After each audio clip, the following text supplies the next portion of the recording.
શૌર્ય દિવસ છે. આ બંનેનો સમયગાળો કર્તવ્ય બોધ દિવસ તરીકે સંગઠન દાહોદમાં, પૂરા ગુજરાતમાં, દરેક તાલુકાઓમાં, મંડળ સ્તરે, માત્ર ગુજરાતમાં નહીં પણ આખા દેશમાં કાર્યક્રમ ઉજવવાનું નક્કી કર્યું.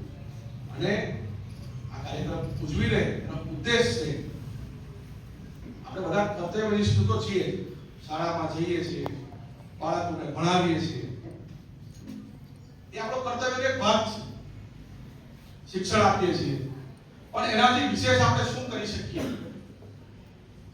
આપણા વડાપ્રધાન એમ કહેતા હોય, આદરણીય નરેન્દ્રભાઈ મોદી સાહેબ, કે 2047માં ભારતને વિકસિત રાષ્ટ્ર બનાવવાનું છે.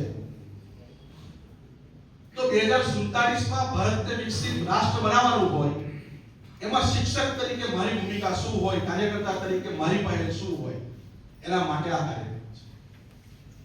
આપણે બધાએ કાર્યક્રમ માત્ર ઉપસ્થિતિ માટે નહીં, કાર્યક્રમમાંથી આપણને જે કંઈ બોધપાઠ મળે એ બોધપાઠના આધારે આપણે કાર્યક્રમને આપણા શાળામાં, આપણા ગામમાં, જ્યાં નોકરી કરીએ છીએ ત્યાં સમાજના લોકો સુધી આપણે લઈ જવાનું, સમાજને આપણે જોડવાનું, વિદ્યાર્થીઓના જીવનમાં ઉતારવાનું. આ સાથે આપણે આવા કાર્યક્રમો યોજતા હોઈએ છીએ. આપણે બધા જાણીએ કે નિવૃત્તિનો समयगाड़ो આવે, लोढ़ा सर हमारा जो टीचरों का निवृत्ति का दिन होता है वो फिक्स है.